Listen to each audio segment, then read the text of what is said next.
All right. Today I'm excited to have with me Marlena De Hierro. Did I say your last name correctly? Del Hierro, but that's okay. We can, Oh, it's because I can't roll my R's. yeah, it's hard. It is. I've never been able to roll my R's.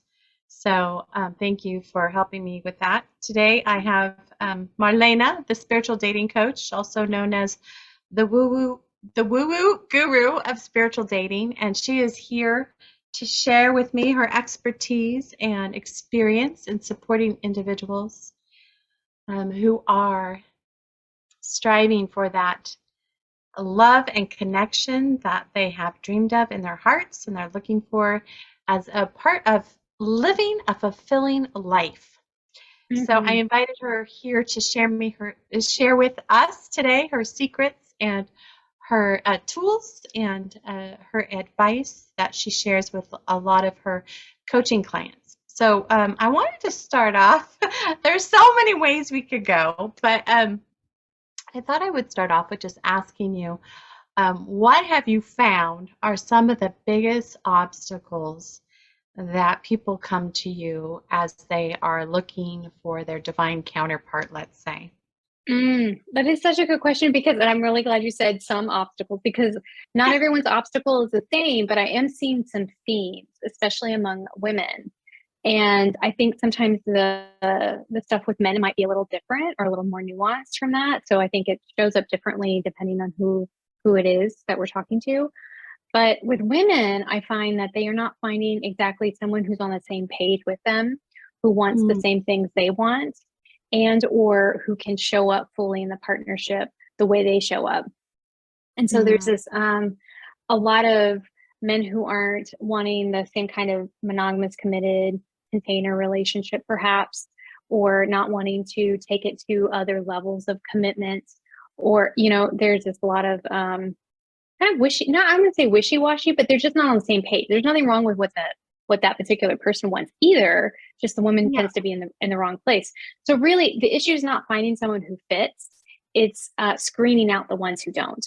So there's sometimes a lack of boundaries or clarity for, I would Mhm. say even for men too, saying like, sometimes just really enticing, but they're so cute or they're so funny and we get along so well. And so then there tends to be this kind of compromise on the bigger vision or the shared values. And that's where people run into issues. And then it becomes like, well, it seems like, well, I can't find that person. Well, perhaps to part of the process is sifting out those who don't match your long-term goals. And that's really hard to do when you really like someone, you know? Yeah, it's almost like not knowing the way to have the conversation because most people, let's be honest, haven't been given the skills to like navigate a conversation like this with respect and without alienating people and just like making it comfortable and like okay for people to show up wherever they're at without judgment kind of thing. I would agree with that too, that having the Mhm. conversation may feel awkward and it's not always clear if you're online dating what exactly people are looking for. There's a lot of oh, I'm up for anything kind of language on online dating apps, or like, I'm just open to see where it goes. Or some people are very, very clear and direct. And I think we have a Yeah. lot to learn from like the LGBTQ community. They're very blunt. So, like, this is a hookup, or I'm looking for a relationship, or, like, and Yeah. it's okay. And it's very normalized in that culture to just say, I want casual sex, and that's okay. There's nothing wrong with if that's where you are. It's great if the other person's on that same page. I find Yeah. straight people have a harder time having that conversation. So, Because yeah, why do you think that is? It's just the way we were socialized. We perhaps, yeah, speaking from yeah. that perspective. Hmm. I think some of it's conditioning, what's socially or culturally acceptable, and because the LGBTQ community is sort of outside already, on the outside of the norm, they're kind of Yeah. allowed to be a little bit more, honest, I think, because they Yeah. don't have that kind of, has no been like conditioning necessarily, normalized conditioning, except for, ostracizing, I suppose. So I think that's part of it. Yeah. Yeah. And the fact that they've had to overcome so many obstacles just about having the freedom to show up in the truth of who they are. They just don't have Like time it's like for that BS. yeah. Yeah. Yeah. And I don't want to speak for them, but I have noticed that those conversations are much easier, seem to be much more transparent, open, upfront in the profile, in that first conversation. They're very clear about that. And I think part of the reason that people struggle, women, I think, often think, well, if I come right out with what I want, and sometimes men too, they think they're going to scare the other person away. And a part of me says, well, good. Like, you know, You should, yeah. Save some time right there. save save everybody time and heartache by just being. That doesn't mean if you say I want to get married, doesn't mean I want to get married to you. It just means that Yeah. on my dating journey, I'm here for looking for that kind of commitment. We'll see if it's you. And Yeah. I'm not saying that I'm gonna, I'm gonna mold you into you being the one. And that's another Yeah. problem though. Sometimes people do fall too fast and think everyone they meet is the next one. And that's not always, we don't leave enough room for curiosity and time to really develop to see if that person is compatible in all the ways. One of my taglines is like helping women and then stop desperate dating. Because when we get desperate, we see what we want to see and we try and fit them into what we think is happening. And that may not always be the case because there's no breathing room if you're feeling desperate to really see the other person for who they are. Yeah. Gosh, this brings up so much while you're speaking. Like I can't even keep up with all of the things that are arising in me. So I'll try to grab just one or two. But Mm-hmm. I'm just like, wow, it's like um, I think about men I've dated who aren't necessarily haven't been transparent, and I can't necessarily blame it on them because it's been my experience that we live in a culture that creates situations where people don't feel that they can be honest or won't get what they want if they're honest. So they show up projecting one thing and then like the switch and bait. Do you know what I mean? Mm-hmm. So Yeah. And yeah, we all put our best foot forward, and that can last a long time. Sometimes the honesty won't show up for months, and sometimes it's not even intentional. Part of it's not knowing yourself and really what you really want or need in a relationship to thrive, and then yeah, you figure out. And that's no one's fault. That's just part of the exploration process. yeah. Yeah.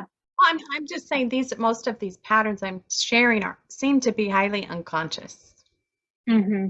Like Yep. people are just that's just their MO and they don't even know their MO. That's just how they operate in Mm-hmm. it. Well, So I'll share too. Yeah, I think you're right. A lot of this is unconscious and making the unconscious conscious. Like, as I love Carl Jung's quote, like, until we make the unconscious conscious, it's going to rule your life and you'll call it destiny.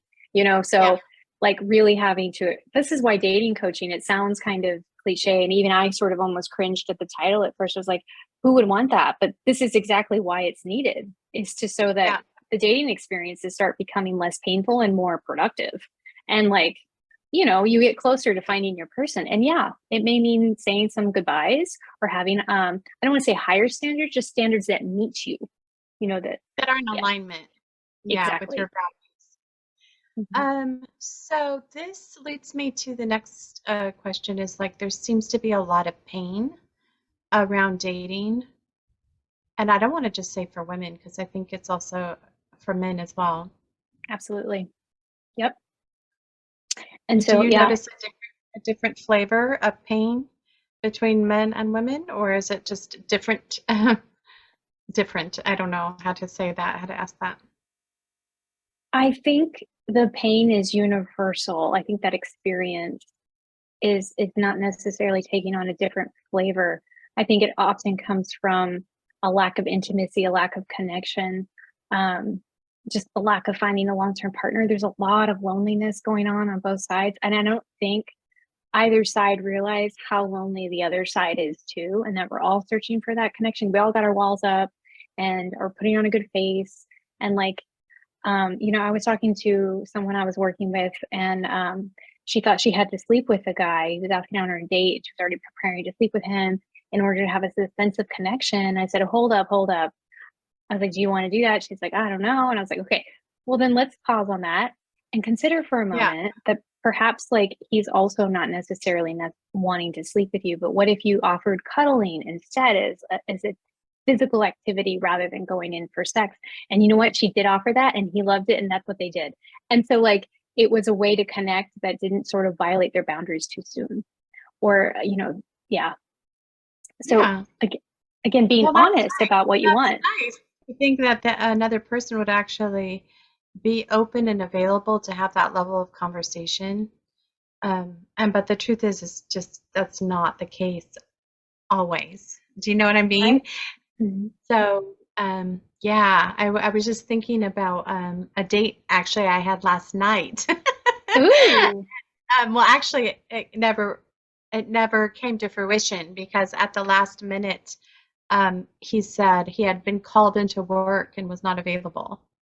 Mm. And I just said, "Oh, that's too bad. You know, I'm sorry. I'm disappointed, and I wish you would have let me know before the time we were actually meeting." And Mm-hmm. so he said, "Well, you know," he gave me his reason that he got busy and he wasn't able to, and I said, "Okay, well, I understand, but I just don't have time for people that don't respect my time or my schedule." Mm-hmm. Um, so he probably saved Right. me a whole bunch of whole bunch of heartache there. You know what I mean? Like, Mm-hmm. so Mm-hmm. do you find that it's like I had, it's been my experience, but I don't want to project this on everyone that Mm-hmm. people show you who they are from the get-go, and it usually doesn't get better. Mm-hmm. Um, it just is kind of reveals a lot about that person's um, idea about um, commitment, about their relationship to time and what they value and that sort of thing. Yeah, I would agree with you, Adrian. People often show you who they are. It's just most of us don't want to see it. Um, and that's not to say don't give people the benefit of a doubt. I am, for example, chronically late to most things that aren't work. And like that's just part of my cultural upbringing where time was a little bit more fluid. Things Yeah, didn't always start on time. If they said they were starting at 6, they usually meant 8 or 10, like, and that yeah, was yeah, normal. And so it's not necessarily personal. I recognize that like American culture is very on time, and so I've learned to have to modify and adapt, right? And that's not necessarily it wasn't necessarily disrespect. So taking into context too, like these yeah, people, what's going on. But I would say that yeah, most people show you who they are, and that doesn't mean people can't change. I wouldn't be in the business of coaching and counseling if I believed that. yeah, So it really depends also on your level of kind of tolerance with the thing that they're doing that you don't like. But also being able to see it for what it is and not taking it personally. yeah, I love QTIP, this little acronym that I've learned from a 12-step program. It stands for quit taking it personally. Most people are who they are, not because of you, but because of past conditioning or whatever. And to not take what they do as a slight. That's usually not what's happening. yeah, as a reflection of who you are, but as a reflection of who they are But they being. are. Yeah, Yeah. exactly. All right. Well, this thing that stood out to me about what you said was not able to see it. Mm-hmm. So, what do you think this is? And I know there might not be any quick or fast or easy answer, but I'm still going to ask it. It's like, what do you think is the root cause of this unwillingness to see what's right in front of you? Like this allure, this pull to deny it or to sugarcoat it or make up a story about it. Well, I think one is the optimist in me says this is kind of the innate trust factor we all humans have for each other, where we believe Yeah. we believe the best in people, and that we're actually wired that way to believe the positive and the best, because otherwise we wouldn't be able to like get in our cars and drive on a highway if we thought that other Yeah. people weren't going to obey the laws and stay in their lane. So part Yeah. of it is just innately we're sort of wired to trust each other, which is great, right? And Hmm. it's really good for longevity in relationships to like think the best of your partner, think like they are doing the best they can. A lot of this is not intentional, again going back to Q-tip. On the other hand, when we're totally like so, and then also the brain when it gets into lust and love feelings, it Yes. actually, the disgust factor goes away. Like you don't see clearly because the brain's not is being flooded with feel good hormones. So you Yeah, really yeah, can't see clearly. And then there's the part of us that just really wants it to work out. You know, we just want it to work out. We're tired of being alone. We want this one to finally be the guy or the girl that finally becomes a partner, a companion. And it's just, we're tired of the dating game and we want it to work. And he seems yeah, really cute, or she's really funny. She likes what I like. And we just kind of ignore other parts because we're, I think it can be that simple. We just want it to work out. yeah. Yeah, I hear you. Um, Now I'm curious to hear your opinion about, I think I saw a statistic the other day, and I don't know who produced the statistic, so I can't verify it, but I was just like, huh, that's interesting, and I didn't actually take the time to check it out, so it might not be accurate, but it was just something like over 50% of single men are choosing not to be in relationship at this Wow. time. Yeah. I don't know if you've heard of anything similar. I've heard the statistic that we have more single people in the US than we ever have. That is the largest group now. They outnumber the marrieds. Yeah. Being single is becoming more normal, more Hmm. normalized, and people are unwilling to settle or compromise or get into a relationship for all a myriad of reasons. But I think, I wonder how healthy that is in some sense, because I feel like it's isolated us and we become more and more isolated. And that, it's not surprising that we have more and more mass shootings. Like, you can't tell me those people's lives are thriving. They're in love relationships. Likely not. Like, that's not the Yeah. story behind this. And I'm not saying everybody who's lonely becomes a mass shooter. I'm not saying that. Thank Yeah. God. No, but Right. that connection and community is vital to mental and emotional health. Absolutely. Yeah. Absolutely. And when we lose that connection, our lives aren't thriving. We grow in relationship. It's very hard to grow living the life of an ascetic or monk or not. Not to say that those are poor life path choices, but like it's just Yeah, yeah. we learn more about ourselves when we're in a relationship with other people. And I don't know exactly what's the cause for this growing isolation and disconnection in first world countries or the Western world. Yeah. Um, but it's certainly not helping us. I mean, I know that. And it can lead us to making poor choices, ignoring red flags, all etc. Yeah, because, well, I mean, I think one of the things was the pandemic, which really produced a Mm-hmm. lot of isolation, and that was like um, confounded or added to by a dependence on social media and Mm-hmm. like giving the impression that there's connection, but it's not authentic connection as far as like a face to face. Absolutely. And I think we're still recovering from the pandemic in that sense, and how to be social again and how to be in community, how to give each other hugs. Like I went to places where you would always hug people, and now you're lucky if you get a handshake, if that, Yeah. maybe a raise of the eyebrows, like as recognition. And it's just, yeah, it's really terrible. Yeah, it's so distant. It's so distant. I think we're still trying to figure out how to be with each other in Again. social spaces again. Yeah. Yeah. And so for me, this all comes down to the idea of um, intimacy. Mhm. And, you know, in my experience as a coach and just through my own personal growth and my spiritual journey, that our ability to be intimate with another really depends on our ability to be intimate with ourselves and what that means on an emotional level. Mhm. I'm curious to hear your take or your insight or what you've Mhm. noticed about this for yourself or your clients. Yeah, I've noticed this too, like in intimacy, into me, I see, if I can't see myself clearly, then I can't share myself with you. And sometimes you can reflect back to me what's going on, and that can maybe increase our intimacy. But absolutely, I feel like I'm not saying that you can't be in relationship if you have no ability to be intimate with yourself. Like I said, we grow in relationship. There's some things we can only see in relationship. That's why it's so Yeah, necessary. So giving ourselves the grace. I don't have to love myself fully or know myself fully in order to be in relationship with another. I don't believe that's true. But I do yeah, believe that in order for us to get closer, I have to be willing to see some stuff. I have to be understanding of more of my likes and dislikes, and what turns me on, what turns me off, and be willing to explore all of that and share it with someone. It's scary and it's so yeah. fun. And it's so Yeah. fun, you know, and Yeah. discovering like, you know, the attractions of others. And I love, I listened to this. I think, I don't know if she was a sex therapist, but anyway, she was discussing sex. And she's like, and also don't yuck on someone's yum when you find out these things, like being non judgmental and curious about it. Like, you know, we all have our little quirks in the bedroom and outside of the bedroom, like, and being just Oh, curious yeah. about them than judgmental. I like that. Don't yuck on people's yum. Hmm. Yeah, I mean, I think that's just a great rule of thumb for all relationships. You know what I mean? Because Absolutely.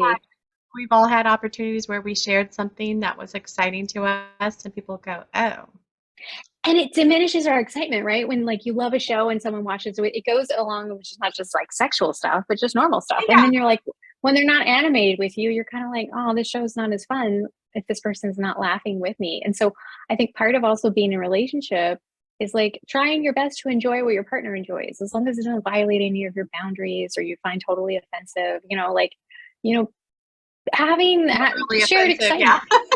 Yeah. Like in like taking pleasure or at least trying to find the pleasure in it to enhance each other's excitement and pleasure in life is so important. Yeah, or finding pleasure in somebody else's pleasure, you know? Oh, yeah. What an idea. Yeah. You love dinosaurs? Tell me more. Like what makes you love Yeah. dinosaurs so much? Like I'm curious to know about your interest in dinosaurs. I may not be that interested, but I love that you are, you know. Yeah, and take joy in that. Mhm. Cool. Well, I think where I want to go next is around attachment styles, because it's just, so amazing. Like, when we're born and we are having this like heart to heart connection with our caretakers and all the places we've been hurt and wounded and all the things that we might not be conscious of day to day or interacting with people, but we bring with us.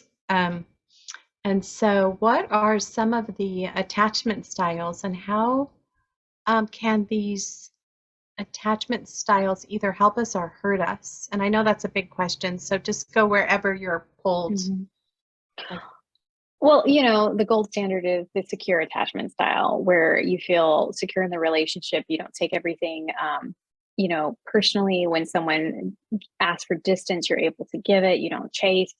I Um, mean, honestly, how many people, like, and I know you don't know this, but if you were going to guess, like, from the people you work with, on a percentage basis, would you say we're gifted with the secure attachment style? oh, well, I'm not sure people are gifted with it as much as they cultivate it. Um, Yes. it's once they become adults and noticing their own patterns. Yeah. And I think it's been really blown up on social media. This whole attachment style. You see tons of reels and TikToks and Instagram, whatever's on Yeah. this topic. And sometimes I think it's a little misunderstood or Yeah. very like it's become like this pop culture thing to talk about attachment styles. And I will say this is not a large portion of my work, other than I would say that I am always leading people to be secure in their relationships and or secure in their boundaries and or secure in Mhm. their communication and all of these things, because all of that is necessary for a thriving relationship. I wouldn't necessarily always call it that when I'm talking to a client per se, but Yeah. so you have the secure, which I'm sure people have heard about, the avoidant, which everybody seems to really diss on, like the person who pulls away seemingly Yeah. and detached and aloof. And then you have the anxious type that is always chasing, often the avoidant. They say these two get into a relationship a lot. And then you have your disorganized, which often comes as a result of childhood trauma, where it's actually a mix that can vacillate between anxious and avoidant. I was gonna say, I think I think everyone could probably hit all three of those, depending on the Right. safety of the partnership. Well, yeah, and depending on how the other person reacts. So you can be in a relationship with a secure person and learn that modeling and become secure yourself. You can be in a relationship with an avoidant, which then makes you anxious because you're not used to that kind of pulling away and misunderstand it. You could be, with an anxious and feel like, wow, you're smothering me, and suddenly become avoidant. I mean, like there's and that needs to be renegotiated sometimes in relationships too. Like, how do you want me to respond when you're upset? Do you need a timeout? Like talking about these things. How do you get angry? Most people have really struggled with that. What does it look like when you're angry? What does your anger look like? For women, they're very out of touch with their anger oftentimes, and so don't even know what their anger looks like. Men, a lot of men need silence and walk away and come back later so they don't get explosive. So like I'm not saying that is just a very generalized statement, but Oh, yeah. but understanding what happens when you experience fear, what happens when you get angry, what happens, when these negative emotions show up, which they will, like, how do you want me to respond, and how can I be like understanding of your need in that moment? Um, Yeah. yeah, conversations that don't happen until usually a blow up happens or something happens that disrupts the flow. Yeah. So really, part of, I don't want to say all of, but part of what you provide for people is like a blueprint in a way, or permission perhaps, to engage in these level of relationships before they, you know, give their heart away, and like decide this person is the person for them if they're not able to find a way to connect and navigate in a relationship that works for both people. Right. And I think a relationship really needs to be based on shared values. I think you can navigate through these kind of insecure attachments sometimes. What I find is a relationship not based on shared values doesn't tend to work out too well in the long term. And by shared Okay. values, I mean, yeah, go ahead. No, go ahead. Well, by shared values, I mean things like some of the biggies, right? A monogamy. Are we on the same page with that? Yeah, yeah. Surprisingly, some people realize that they're not, and that may Yeah. change later on in a relationship. Um, you know, what is the container of our relationship just a little bit more broadly? Are we moving towards marriage? Do we just want to be whatever, uh, non-titled, living in separate homes? Do we want kids? What is that look like? I mean, is geography a big deal? Is uh, in-laws and family a strong value, or do you consider your friends family and visiting in-laws is not a thing? Like, what is the thing that's going, because just because I like tennis, that doesn't necessarily mean it's my value, if that makes sense. Yeah, yeah, yeah. Maybe taking care of my body is how that looks, and how that takes shape doesn't matter as much. But if health is a strong value, then perhaps I need to be with a partner who also values health, however that looks, you know? Yeah. Yeah. Yeah. Okay, cool. So, uh, so somebody comes to see you, whether it's a man or a woman, and they go, I'm really wanting to find a relationship, that lights me up and I feel good and safe in. And usually relationship, people are wanting to find something long term, else they wouldn't have a relationship, right? Um, Mhm. Yeah. so, um, so where do you start with people? Like how Yeah. I'm sure it's different for everyone, based on that person's particular situation. Um, Well, it's but funny that you, say, yeah, yeah. okay, go ahead, go ahead. Well, it's funny that you say that, because they say I don't use the attachment styles overtly, but I certainly do kind of an attachment focused practice with people, usually in the first 1 or 2 sessions, where we really cultivate within someone's internal bodily experience the feelings of Mhm. nurturing, the feelings of that connection and love. And we also cultivate within them the feeling of wisdom and the feeling of protection. And in recognition that all three of those need to be present in order to recognize them when they're happening and when they're not happening. Say them again. So Protection, nurturing, wisdom. Oh, nurturing, protection, and wisdom. Yeah. oh, Yeah. okay. And I use a bilateral stimulation technique through my EMDR training to instill these three things within people, so they get a visual, they get a felt sense of it. And that becomes almost like a mantra I encourage clients to do throughout our time together and even beyond. I've had clients who had amazing experiences to start tapping these things in for manifestation, and like calling, what we do kind of a spiritual practice, and calling in those qualities into their experience, even if they're not coming from a partner. It's been really fascinating. I've even been surprised by this work to hear people say, I've been tapping this in, and you wouldn't believe what just showed up in my life. And I'm like, that's awesome. Because some of it's Yeah. energetic. A lot of it's energetic. Like, it's not just I get was on gonna Tinder. say, I would say all of it's energetic, but because we've been so disconnected from what feels good in the body, because many of us who have experienced trauma had to cut that off very early. And so to even ask someone what feels nurturing, what feels protective, and what feels wise, and that you get to have that every moment of your life and that you are the provider of that. And if something doesn't feel that way, it's not wrong. Maybe it's just not for you. Exactly, Yeah. exactly. And you can identify what's actually missing. And so this fuzzy kind of something doesn't feel right. Like I was a real like feeling vibe kind of person. I still am in a sense, like something feels off, but like I can now articulate it better. I can identify what it is actually that's off, what it is, because I'm understanding that I'm not getting this thing. I'm not getting this emotional availability that I need. And that yeah. And to acknowledge it and give it authority in your experience, right? Instead of Mhm. passing it or giving someone outside of you priority. Absolutely. And that again, I like what you said. Like, this is what I teach my clients is how to cultivate these things within themselves so they're never feeling the lack or without. I know that sounds really lame when you really want a relationship, like, oh goodness, but like you gotta sometimes partner yourself and be really proud of your ability to do that. Like, and so that you know that you're gonna be okay no matter what. So you don't stay in relationships that are potentially abusive or just unfulfilling because you know you're gonna be okay no matter what. Because you know what? You have the tools to be okay no matter what. And so, yeah, that's a very empowering place to be. Yeah, and it's not out of need or lack or desperation, as you say, that I have to get it from outside of me. I can't remember who, oh gosh, the prophet. Who's that guy who Um, wrote who wrote The Prophet? Do you remember his name? yes, well, the prophet, that is the book. That is Yes, the book. yeah. But he talks about two pillars that are separate and can hold the relationship, um, regardless of what title you put on it. Um, but yeah, that's super. I super resonate with that. Um, Yeah.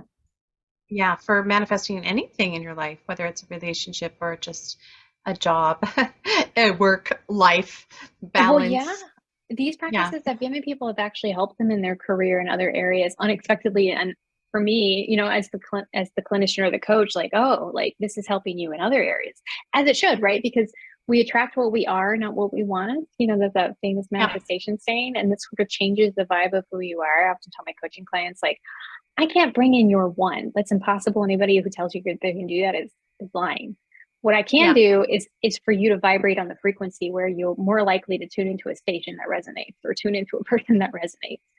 Like we're gonna raise yeah. the vibe and you'll start attracting in experiences and people that match what you need and want.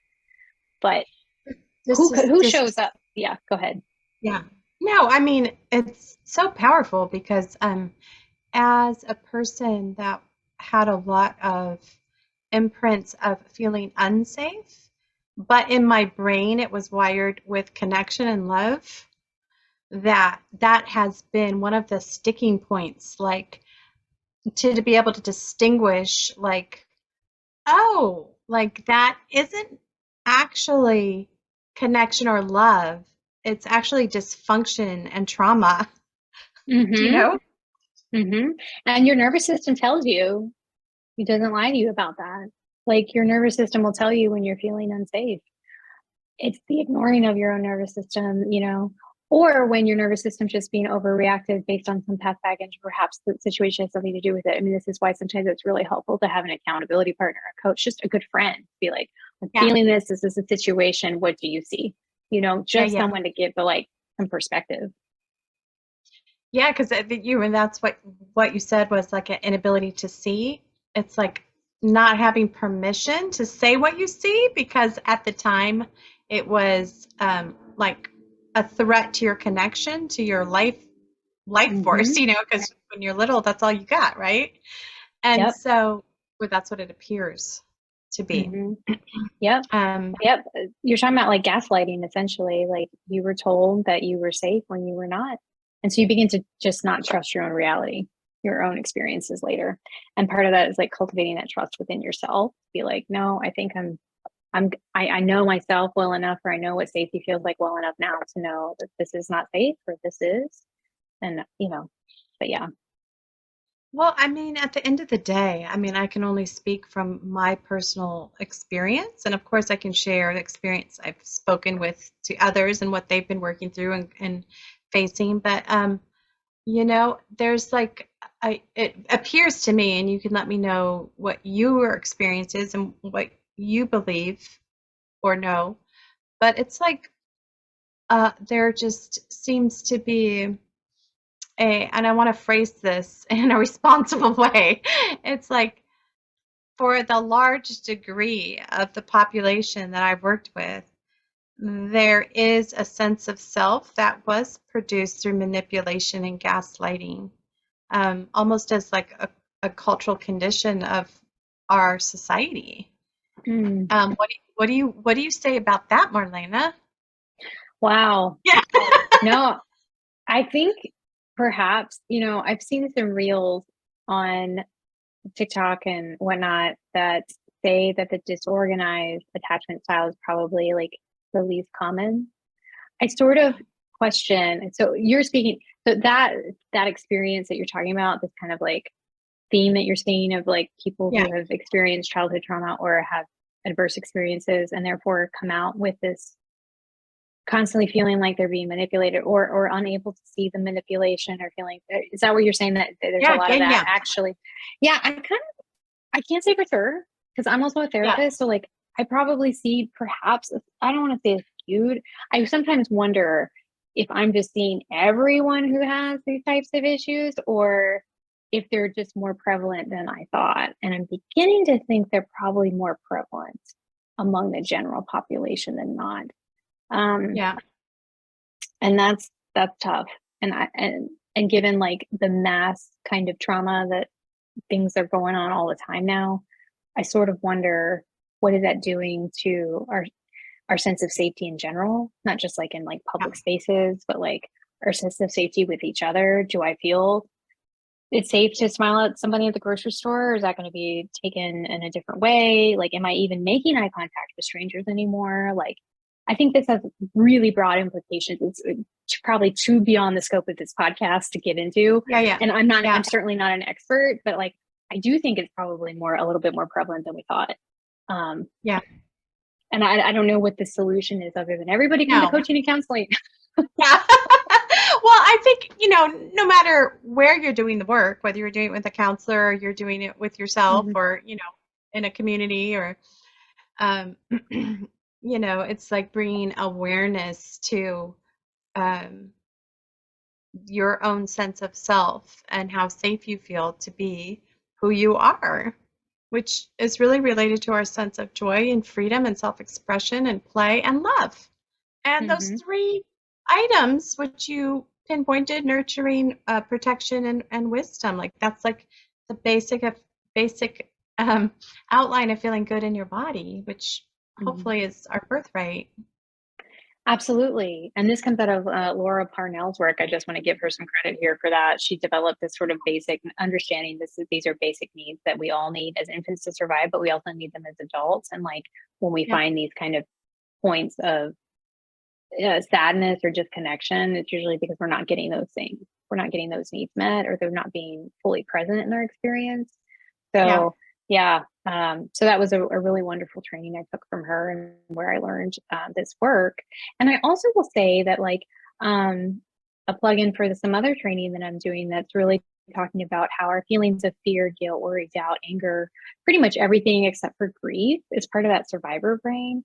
And that really hijacks our happiness, and that mhm, it is possible to start developing more positive thinking within ourselves, positive beliefs about ourselves, which then will influence our beliefs about others and the world in general. Because like the yeah, definition of trauma, one of the criteria, I'm sorry, of trauma, like PTSD, is mhm, negative evaluation of self, others, and the world. We make general mhm, negative statements about all of these things. And I know I'm hearing low key PTSD in someone when they start talking about, well, all women are suck or all men are bad, or um, my there's just experiences are no. always, yeah, there's no objective evaluation, or because we have to be discerning. Not everybody is like a saint, right? Yeah, But yeah, not yeah, everyone is bad either. Not all your yeah, experiences are bad. Not everybody in your life is bad. Not all men are bad. When I hear things like that, I'm like, okay, you've got some low key trauma going on, or low key, it may not be full blown criteria for PTSD, but like yeah. those negative evaluations are kind of like okay, that's something we need to work on. Yeah. Yeah, and this I was talking to somebody about this today, about I guess it could be called uh dialectic behavioral therapy, where if you're saying to yourself, I'm a failure, I fail at everything, and then being able to talk to yourself, well, that's not true, actually, I'm pretty successful in a lot of areas of my life. So having that conversation, but the idea that the brain, as Dr. Brick Hansen, I can't remember the name of the book that he wrote, but he talked about the negativity bias of the brain, and how that was just like an evolutionary aspect of our brain that allowed those people that saw threat to survive easier than those Hmm. people that were like, oh, look, a lion, Let me pet it. and that our brain is actually like constructed to see negativity, It and that is. when we know that, we can lighten up. Yeah. Well, yeah, and be more mindful and come into our bodies again and be grounded. Um, Yeah, the listeners didn't see this, but you and I did a grounding activity before we started, and I think that automatically sets you up to start seeing more positive things in your environment, not to lower that fight, flight, freeze, appease response, like to be like, I'm safe now, like I'm safe, and I yeah, don't have to perceive threat everywhere. yeah. It's such an interest. This self that we have is Hmm. is such a trip. The construction of the self and how it's made and the personality. And that's part of my interest and what I study, as far as like people saying, well, that's just the way I am. And I'm like, well, is it? Is it? Or is that like a choice your nervous system made for you that you thought was you because it created a sense of safety for you? And I think And that's true with the neural networks. I mean, like, is it you, or have you just constructed a lot of neural networks that go to survivor brain, like instead of your sage brain, where you yeah, experience wisdom, compassion, and connectivity? Yeah. So, and now that we know the brain is plastic, we yeah, actually know that you can change your responses and feelings, and when you can develop self control and self command in your brain yeah, to start going down the highway towards that survivor part of your brain, and like you may have to bushwhack your way to the sage part and get connected again to wisdom and source, yeah. but it's there, everyone has it, yeah.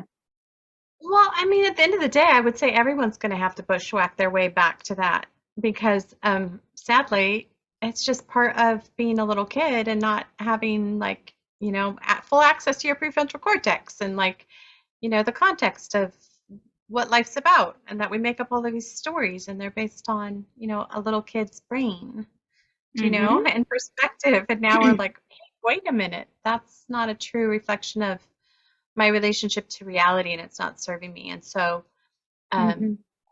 all of the self work, and I think part of the reason why we're talking about it is because it frees us up to show up in relationship in a way that's healthy and connective and um, truly intimate. Because I think that's really what people are wanting. Yeah.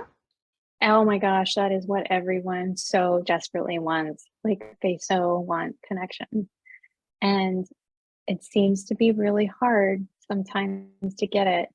I think you're absolutely right. The self work is important, but also like just hooking up with other people, not hooking up sexually. I mean, Just having a hookup now and then, I mean, yeah. let's be honest. No, I'm kidding. I mean, if that floats your boat, right? If that floats your Yeah, boat, I'm by all playing. I'm means. playing. Um, but I think too, like just surrounding yourself too with pe- people you're willing to be changed by. Like anytime we're in a relationship with someone, there's a certain willingness to be changed. We are changed in our in our friendships, and our parental, everything, right? All of our relationships change us. And we sort of agree to get changed when we enter into relationship, especially romantically. It's sort of like, I agree to be changed by you because you will be. You can't help it. Yeah, yeah, Um, yeah, and sort of that willingness to give in a little, not necessarily codependent. I think that word's got a lot of bad rap, but like you allow yourself to lean on someone and to be changed by them and to experience different beliefs and preferences and what have you. I don't know exactly where I was going with that, but I think that's just so important, this willingness to sort of allow yourself to be changed by your community, and then surrounding yourself with people who uplift you and people Yeah. who may have a different perspective. It's so healthy to actually have friends who might have a different perspective, because we don't always see Yeah. clearly. Yeah. Well, it's like having a closed feedback loop versus having access to all that's possible, which Mm-hmm. includes different perspectives, right? Yeah, absolutely. Awesome. Okay. So this back to this relationship thing. Um, it seems, and this we can just wrap it up with this. It seems like we are going through an incredibly transformational time in the world that's affecting how people not only see romantic relationships, but how they see themselves, and everything's kind of up in the air. Nobody knows quite what is what, and it seems like um, a bit confusing for people. And um, yeah, what have you noticed that, or is this like this idea of like you hear a lot? This is kind of like a second thread, not to not to overwhelm you, but as we have this like mass like review of like gender roles and like what's going on in the world and what is a relationship, and um, there is like this idea of um, the divine masculine and the divine feminine, and Mm-hmm. where do those parts fit in? And I know that's a lot, but just take what resonates with you and run with it, would you? Yeah, sure. I was just thinking about hyper independence on both sides. There's been a lot of hyper independence for both men and women. I mean, women, luckily, they can have their own bank accounts now and they don't quote unquote need men. And like Yeah. men have always, there's always been a pay gap. They've always been in a more provider position in general. And I know that a lot of men don't want to be the sole providers for women anymore. And so there is this kind of like, I don't think it's just about economics, but like Yeah. there has this been like drive towards hyper independence from both sides. And Hmm. I don't know. It's like we're renegotiating what relationships look like and what feels good, right, fair, equitable, and it's okay if it looks traditional. I just want to like normalize like that every couple's different, and like Yeah. what works for one couple may not work for another, and we can't play the comparison game with that. Like look at how they manage their money and their children, whatever, and Yeah. that just may not work for and recognize it's okay to be individualistic with this, or individual in the couple sense. But yeah, this is kind of also a mystery for those of us in this field too. Like, how do we move away from this hyper independence and negotiate like what our couplehood could look like or a relationship that could look like that feels, I don't want to say equitable, because it may not be equitable in terms of like, it may, people give in different Traditional ways. versus, yeah.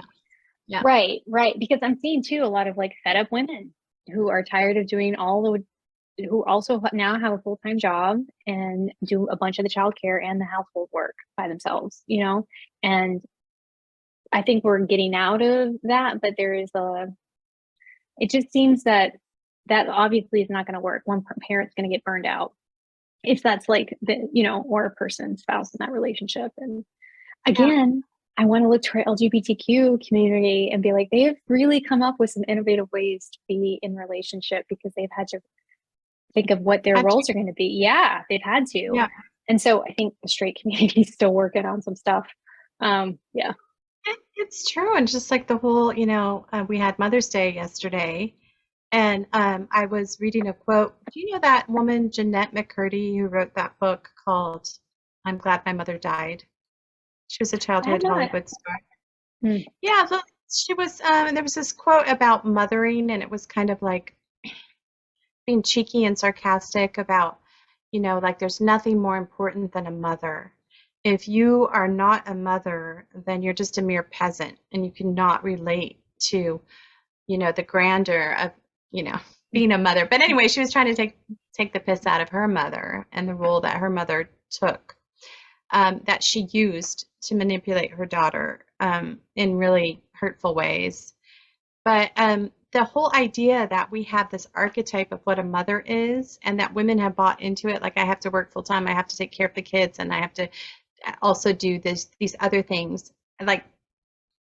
Like nobody can hold that weight realistically. And the idea that that's a good mother is really hurtful to both men and women and to children and like the family in general.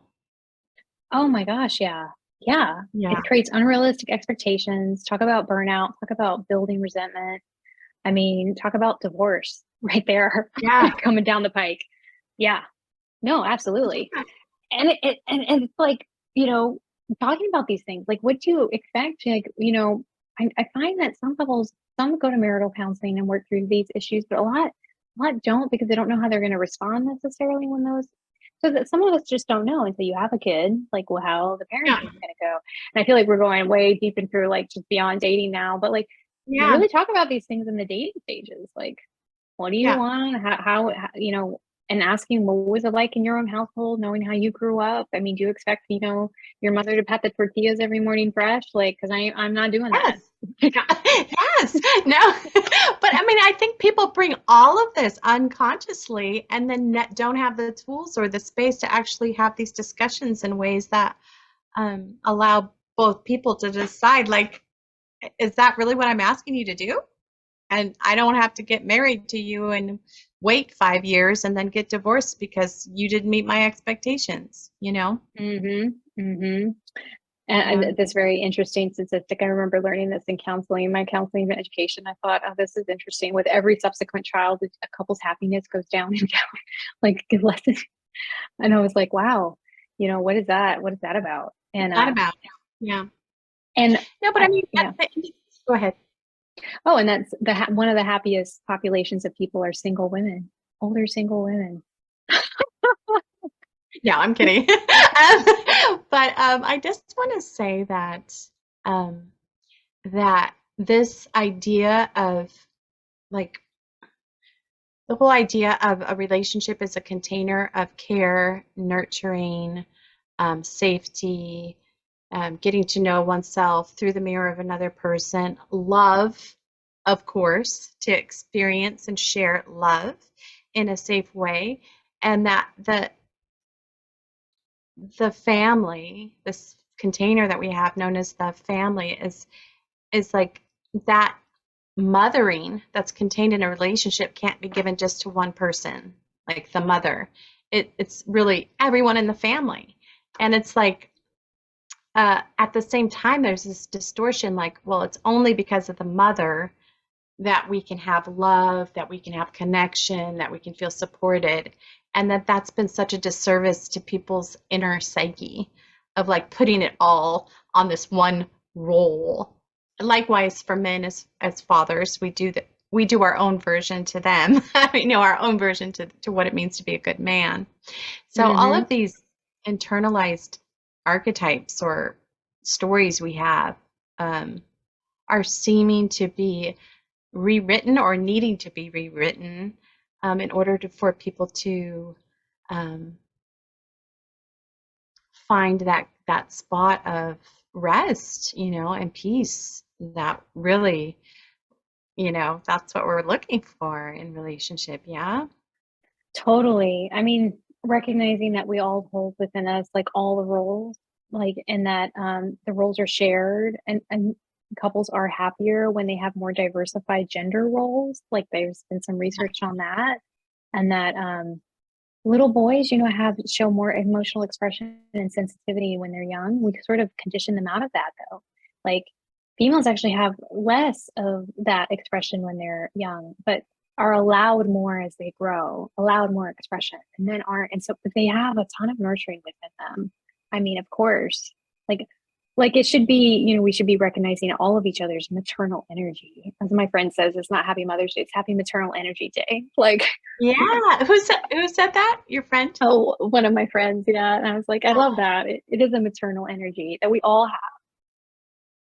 Yeah, we all do. And I like that. It's like yesterday I said Happy Mother's Day to all mothers and all those who mother.